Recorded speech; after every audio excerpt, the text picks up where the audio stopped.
Waldron has been subpoenaed by the Select Committee. He is that retired U.S. Army colonel connected to the 38-page PowerPoint that contained a blueprint for overturning the 2020 election, the one that was sent to Mark Meadows, that Mark Meadows later turned over to the January 6th committee. In a letter announcing the subpoena, committee chairman Benny Thompson writes this, quote, Mr. Waldron reportedly played a role in promoting claims of election fraud and circulating potential strategies for challenging the results of the 2020 election.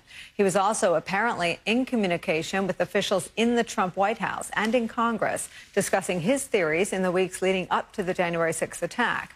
The document he reportedly provided to administration officials and members of Congress is an alarming blueprint for overturning a nationwide election. Joining us now, Mike Schmidt, New York Times Washington correspondent, as well as an MSNBC national security contributor. Neal Katyal and Clint Watts are back with us. Neal, I mean, just along the lines of where this investigation seems to be focusing its efforts on the documents. We've talked about Adam Kinzinger describing the Eastman memo as a blueprint for a coup. Committee Chairman Benny Thompson now clearly singling out the creator of this document that was turned over by Mark Meadows in the 9,000 documents he did turn over as an alarming blueprint for overturning a nationwide election.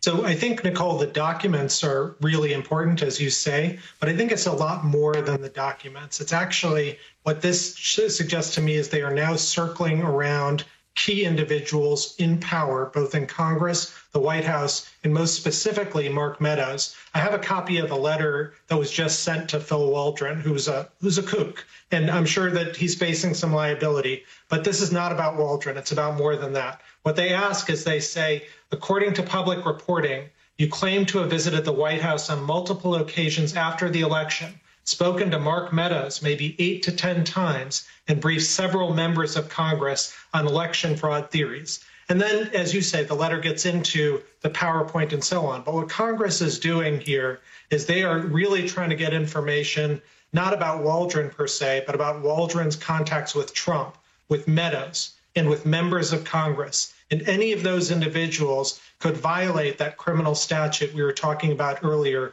obstruction of an official proceeding. And indeed, the language in this letter to Colonel Waldron today by Congress repeats some of the language from that statute. So this is now rapidly becoming a criminal investigation, and a criminal investigation that's looking not just at some of these low-level kooks, but people in positions of power. And Mike Schmidt, I mean, low-level kook should